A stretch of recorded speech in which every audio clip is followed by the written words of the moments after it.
Futbol tarixidagi eng kamtarin futbolchilar. Ushbu futbolchilar shu qadar odobliki, ularning xitrlarini topish imkonsiz. Birinchi futbolchi sizni aniq hayratda qoldiradi.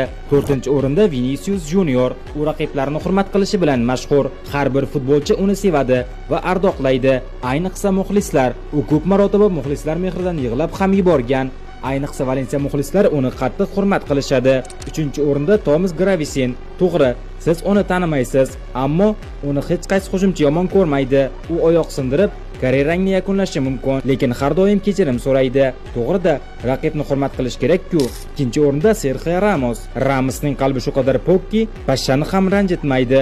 Ayniqsa bu pashsha Barselona formasini kiyib olgan bo'lsa. Birinchi o'rinni aytishimdan oldin kanalimga obuna bo'lib qo'ying. Birinchi futbolchi esa shubhasiz Pepe.